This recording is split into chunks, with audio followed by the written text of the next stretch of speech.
kuelewa kwamba hiki ni nini kinachotokea. Kumbe tayari yule mwanamke ana maelekezo ya kumpandikizia Samsoni usingizi wa kiroho. Kama ungekuwa usingizi wa kimwili, Samsoni angeelewa. Kama ungekuwa ni usingizi wa kulala kitandani, Samsoni angeelewa. Lakini kwa sababu ule usingizi ulikuwa na maelekezo kutokea kwa maadui, Samsoni akajikuta amepoteza nguvu zake. Msikilizaji, lazima ujiulize maswali. Kama alilazwa usingizi na mwanamke, na alipolazwa usingizi na mwanamke, Biblia inasema nguvu zake zikamtoka. Kama nguvu zake zikamtoka, hii ndio maana sasa ambayo inakufanya wewe unakuwa mtu wa kulalamika kwenye taifa teule kama hili, kwenye taifa lenye mali kama hizi, kwenye taifa lenye dhahabu kama hizi. Nini inafanya unalalamika? Kwa sababu tayari usingizi wa kiroho umeingia. Usingizi wa kiroho unapoingia, lazima nguvu zako zinakutoka. Nguvu za malengo zinakutoka. Nguvu za amani ya ndoa zinakutoka. Nguvu za kujibidiisha katika biashara ama katika kazi zinakutoka. Kwa nini zinakutoka?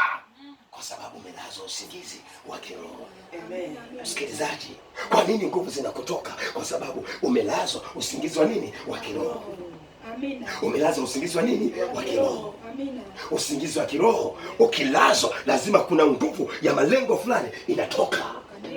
Kama ulikuwa na maelewano mazuri na mpenzi wako, unashangaa na maelewano yanatoka.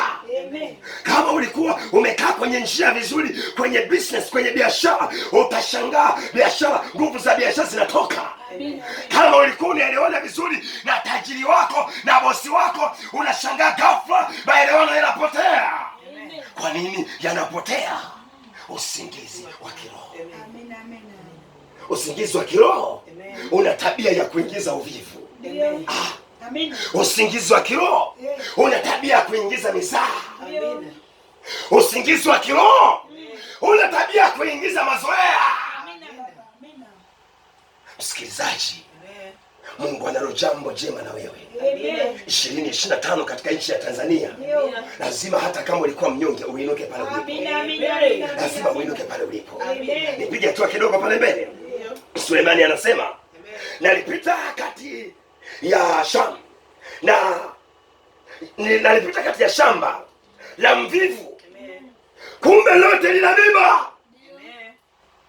Sulemani anapita kwenye shamba la mvivu, kumbe lile shamba la mvivu lilishakuwa na miba. Sikiliza msikilizaji wangu, sikiliza. Dalili ya uvivu kuingia kwenye maisha yako, hautaweza kujibidiisha kuyatengeneza maeneo yanayokuhusu. Utayachukulia poa. Kumbe kuna roho kamili inafanya kazi ya usingizi wa kiroho.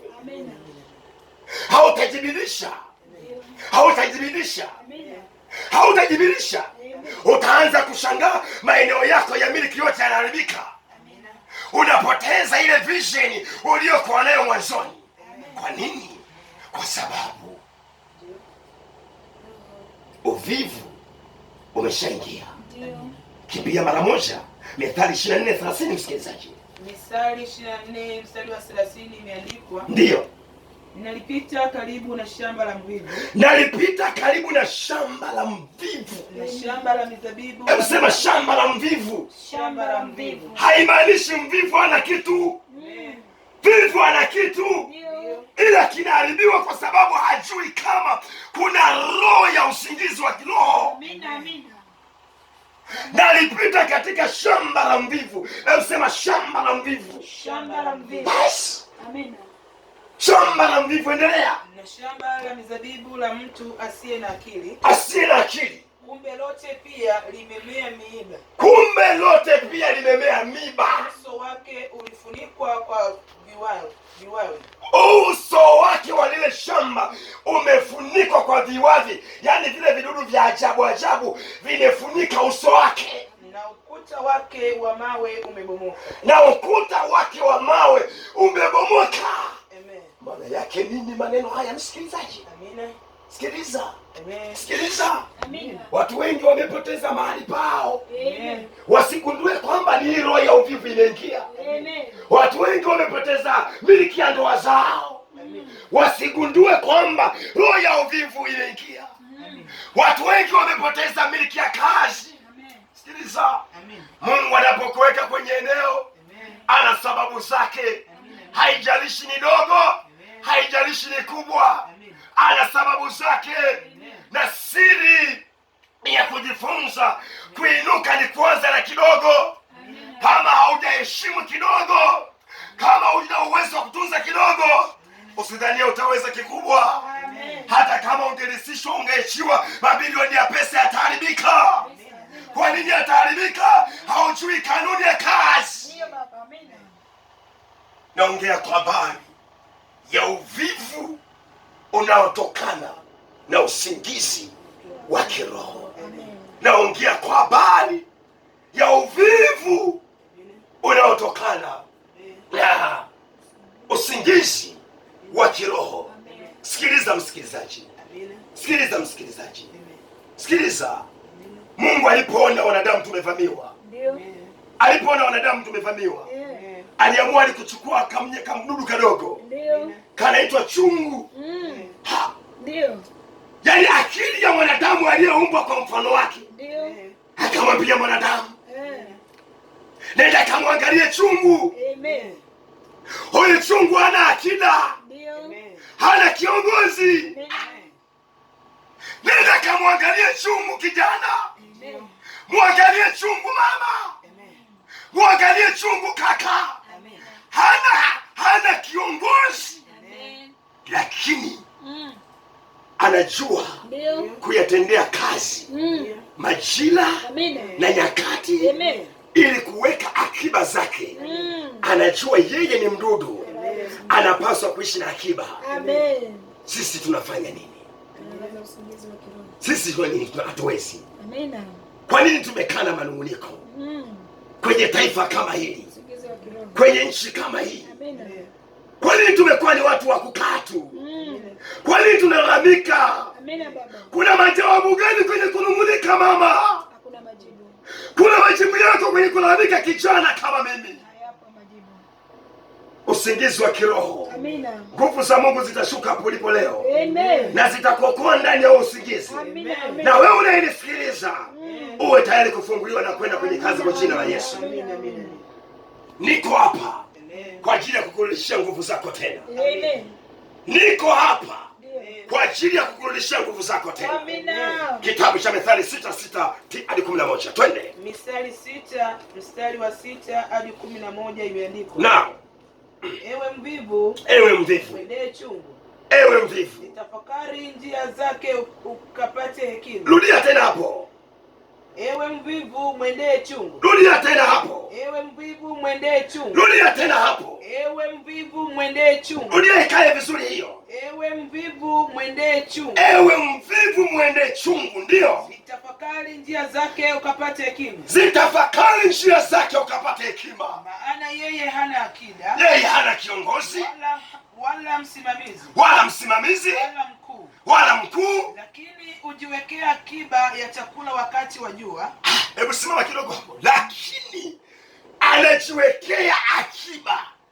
Amina. Bwana Yesu asifiwe. Amen. Nasema Bwana asifiwe. Amen. Sasa kama haka nikachungu nikamdudu tu. Nikamdudu tu. Sisi kule Mbeya haka kamdudu waka kanashughulika kukusanya mavi ya ng'ombe. Amina. Kwenye kipindi fulani hivi. Amen. Tena kanatumia miguu. Akanagata mikono yake ni miguu. Ndio. Hakana kiongozi. Amen. Kama ambavyo wewe unahisi kwamba labda serikali ni sababu ya kutowe kupata. Amina. No. Amina. Kama ambavyo wewe akili yako imeharibika. Unahisi pasipo fulani siwezi kufanikiwa. Amen. Ni usingizi wa kiroho. Amen.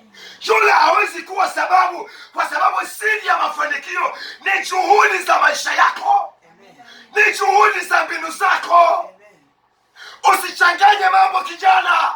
Amen. Usichanganye mambo msikilizaji. Usichanganye mambo mama kwenye eneo lako. Usichanganye mambo baba kwenye utafutaji wako. Usichanganye mambo. Hakuna mwingiliano kati ya mtu na baraka za mtu. Kwa sababu mwanzilishi wa baraka ni Mungu mwenyewe. Mwanzilishi wa baraka sio mwanadamu. Oh, haleluya, haleluya. Mwanzilishi wa baraka ni Mungu. So wewe unachanganya mambo kuyafasiri. Mchungaji unachanganya mambo. Tuamke kwenye usingizi wa kiroho. Unachanganya mambo. Amina. Tusichanganye mambo. Toa hiyo akili huku ulikoiwekeza. Wekeza akili katika kusudi lako. Baraka ziko katika mikono yako. Na ndio maana Biblia inasema asiyefanya kazi atasile. Lakini haitoshi, Mungu anaibariki kazi ya mikono yako. Sasa kama anaibariki kazi ya mikono yako, inakuwaje manunguniko yako ukamlaumu Edison, ukamlaumu mama mchungaji, ukamlaumu kiongozi kwenye huduma, ukamlaumu mwajiri wako? Kuna namna ya kuamka hapa vijana. Kuna namna ya kuamka hapa kina mama. Kuna namna ya kuamka hapa hata kama unaumwa. Kuna namna ya kuamka upokee uponyaji. Amina. Kuna namna ya kuamka. Ewe mvivu, mwende chungu, tafakari njia zake. Yeye hana kiongozi, yeye hana akida, lakini anajiwekea akiba. Endelea. Lakini ujiwekea akiba ya chakula wakati wa jua. Yes. Ukusanya chakula chake wakati wa mavuno. Mstari wa 9. Ndio. Ewe mvivu, utalala hata lini? Utalala hata lini? Utaondoka lini katika usingizi wako? Utaondoka lini katika usingizi wako? Bado kulala kidogo. Bado tu hayo maswali achana nayo. Kusinzia kidogo.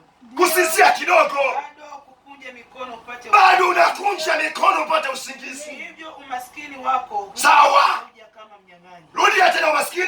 Hivyo umaskini wako huja kama mnyang'anyi. Rudia tena umaskini. Hivyo umaskini wako huja kama mnyang'anyi. Rudia kwa sauti tena. Hivyo umaskini wako unakuja kama nini? huja kama mnyang'anyi. Sababu ni usingizi. Na uhitaji wako kwa mtu mwenye silaha. Amen. Bwana Yesu asifiwe. Amen. Bwana Yesu asifiwe. Amina, amen. Bwana Yesu asifiwe. Amen. Bwana Yesu asifiwe. Amen. Bwana Yesu asifiwe. Amen. Amka kwenye usingizi. Amen. Kijana amka. Amina. Mungu ameiachilia baraka. Amen. Katika nchi hii ya amani. Amina. Katika nchi hii ya baraka. Amen. Tuondoke kwenye uvivu. Amina. Tuondoke kwenye usingizi. Amen. Ndio maana siku zote Amina. nikiwa ndani ya kipindi hiki Amina. nawaambia watu, Amen. huwezi kufanikiwa kama nyuma yako hakuna nguvu. Amen. Kama kuna nguvu ya giza, Ndio. lazima umaskini utakufuata. Amina. Lazima mateso yatakufuata. Amen. Na kama una nguvu za Mungu, Ndio. lazima amani itakufuata. Amen. Mafanikio yatakupata. Amen. Hakuna aliye neutral. Ndio. Hakuna anayesimama katikati. Amen. Kama unakwenda kanisani, nenda Amen. kajifunze neno la uzima. Amen. Lile neno la uzima ni ufunguo. Amen. Lile neno la uzima ni jabari. Lile neno la uzima ni maisha yako mazuri. Amina. Na ndio maana Yesu anasema, kaeni ndani yangu nami nikae ndani yenu, ombeni lolote mtapata. Amina. Amina. Biashara utapata. Amen. Kazi utapata. Amen. Uchumi mzuri utapata. Amen. Ndoa njema utapata. Amen. Oria basakata ya mandaba. Amen. Utapata. Amina. Utapata. Amen. Utapata. Amina. Kijana utapata. Amen. Ha. Amen. Ha. Amen. Naongea kwa habari Amen. ya uvivu unaotokana Amen. na usingizi wa kiroho. Amen. Inawezekana msikilizaji, kuna maeneo mengine umeshindwa kabisa kutoka Amina baba. na haujui ni lini utatoka, Amina.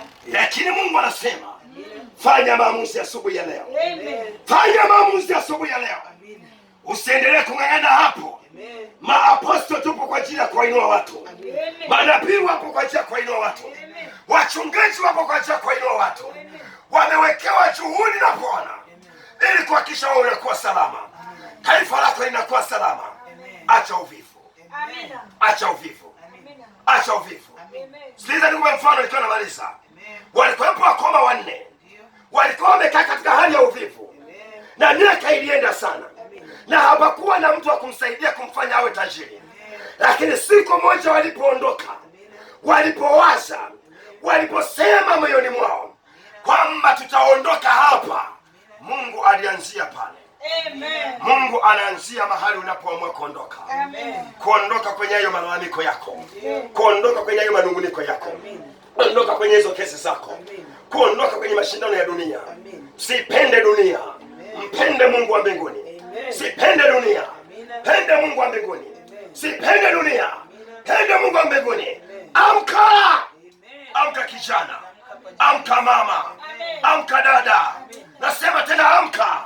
Mafanikio yako yapo, ndoa yako ipo, chumba wako upo, kazi yako ipo, chumi wako upo. Baba, katika jina la Yesu, wacha leo niombe na mtu mmoja ambaye unaiona kabisa hali hii imekuwa ndani yako, na umejaribu sana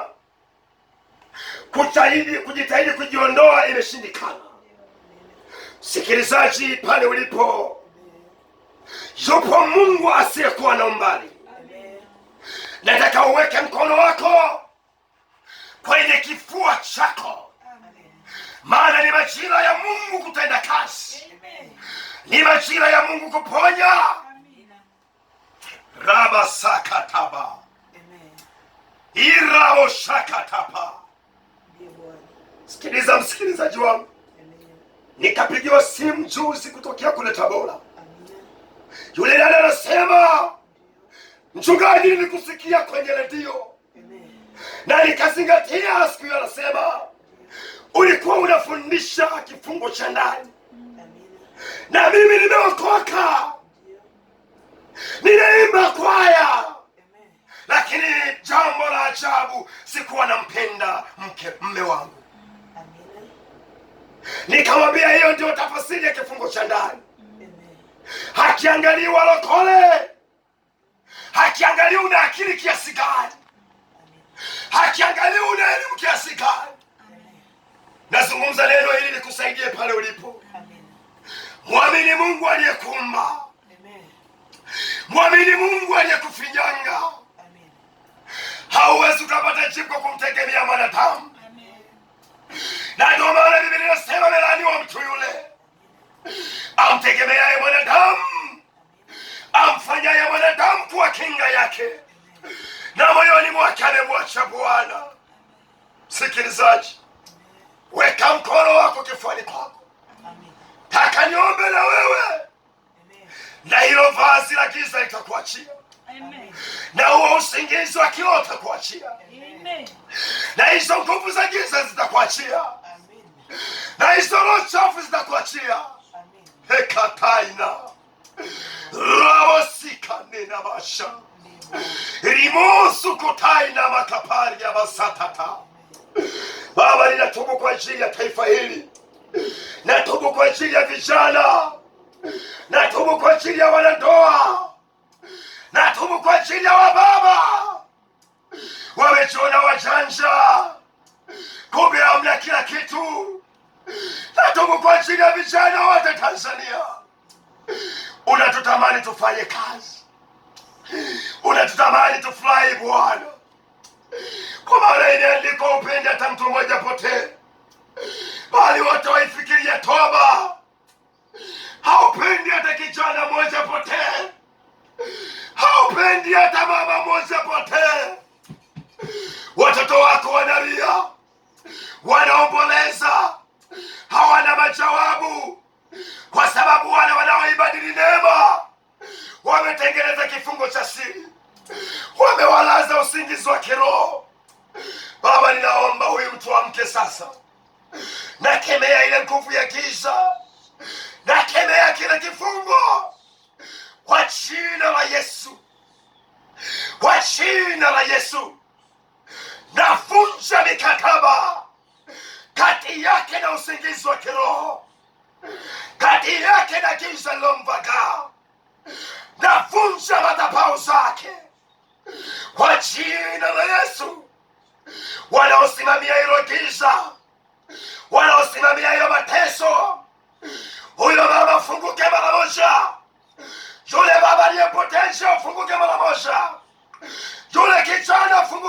moja. Kwa jina la Yesu, yule mwimbaji afunguke, yule mwombaji afunguke, mfanya biashara afunguke, na yule aliyekamatwa afya yake imelazwa, nasema afunguke. Hakataya masa yandama kapara baba indurula mashaka papa, na waamsha wote kwa jina la Yesu, waliokamatwa na hali mbaya, waliokosa hatua, na tamka roho ya kuamka.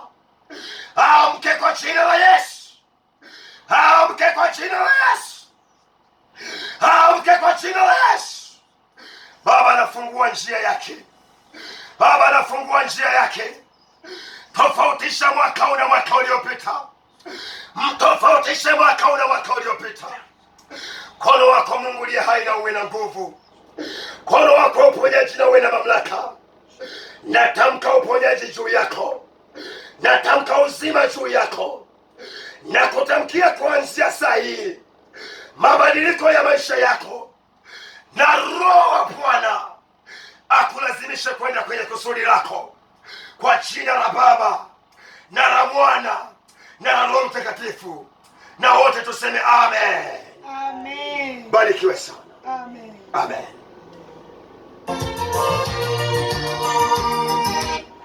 Mtumishi, Mungu akubariki sana kwa neno zuri la leo kuhusiana na masuala haya ya uvivu. Umetukumbusha vizuri sana, lakini umetuambia, umetupitisha pia kwenye maandiko, na tumeona namna gani ambavyo maandiko yanakumbusha namna ya kufanya, lakini umeeleza pale kwamba kujibidisha ni miongoni mwa vitu ambavyo vinatoa uvivu Kabisa kabisa. Afanyaye kazi kwa mkono mlegevu huwa maskini, bali mkono mwenye nguvu utajirisha. Sawa mchungaji, kwa muda huu mimi nakupa nafasi nzuri ya kumwelekeza yule ambaye anatamani kushiriki kwenye ibada mojawapo, iwe leo iwe ijayo, ndani ya kisima cha uzima. Amen. Ama anahitaji maombezi ama kazi yote tu ambayo ama inahitaji huduma yako pia sehemu fulani, anakupateje, lakini maelekezo ya kanisa yako. Karibu sana kwa hiyo nafasi. Asante sana mtangazaji wangu, na nikushukuru sana wewe msikilizaji ambaye unaipokea nguvu hii ambayo ni kusudi la Mungu kabisa kwa ajili ya mwaka wako kuwa na utofauti. Sisi huduma yetu inaitwa Kisima cha Uzima Living Covenant Church. Tunapatikana pale Kishiri, Kishiri pale kwa Mzuzu. Napotokea Igoma au unatokea Nyabongolo au unatokea Buhongo au unatokea mahali popote, unakuja moja kwa moja mpaka hapo Igoma. Kuna gari zinazotokea airport moja kwa moja, kuna gari zinazotokea Buhongwa moja kwa moja, lakini kama unatokea pande za huko Magu, Kisesa huko, unakuja unashuka Igoma pale. Ukishuka Igoma pale unachukua gari au bajaji au bodaboda yoyote inakuleta hadi pale kwa Mzuzu. Kifika pale kwa Mzuzu, tuko tu mkono wa kushoto. Kuna vibao viwili vya shule ya msingi Igoma, vinakuelekeza moja, unapanda na kale barabara kama dakika 5 tu, Kwa msaada na kwa urahisi zaidi tunaachilia namba za simu. Ukifika pale, namba ya kwanza ya kwangu mimi mwenyewe mchungaji, namba ambayo inatumika kwenye maombezi saa 11 asubuhi, lakini pia pale kanisani kila itwapo leo sisi tumepewa neema ya kuhakikisha mtu mmoja anainuka. Kwa hiyo maombezi ni kila siku, watumishi wa Mungu wako pale. Sasa namba ya kwanza ambayo naiachilia ni 0763 4616 08 ni 07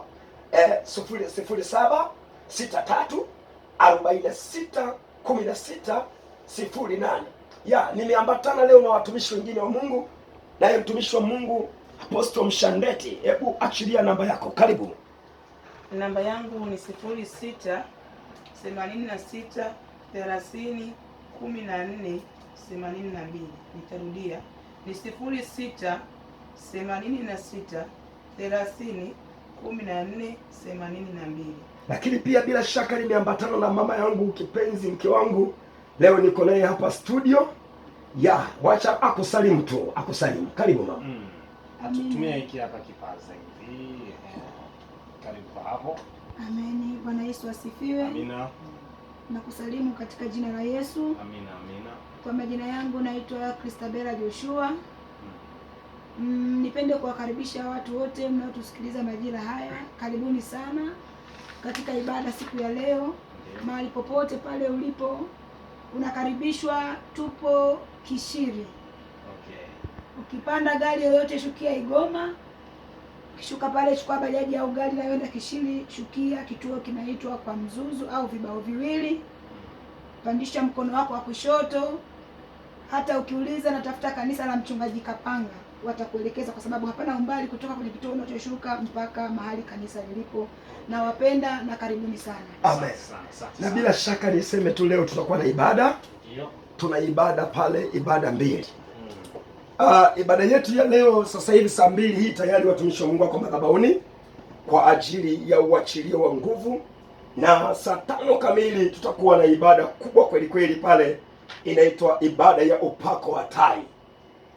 Kwa nini upako wa tai? Kwa sababu watu lazima watofautishwe, lazima mtu atembee katika utofauti, atambulishwe katika utofauti. Tai ni moja kati ya mnyama ambaye ni ndege ambaye anaruka kuliko wa ndege wote duniani. Ana kiwango cha juu na ana mafundisho mazuri sana. Yes, kwa hiyo karibu sana unaposikia sauti hii kutokea upande wote, tuungane kwa pamoja kwa ajili ya kutafuna maneno ya uzima. Karibu sana. Asante sana mtangazaji. Shukrani sana na niwatakie ibada njema na karibuni tena kwenye studio hizi za Afya Radio. Amen.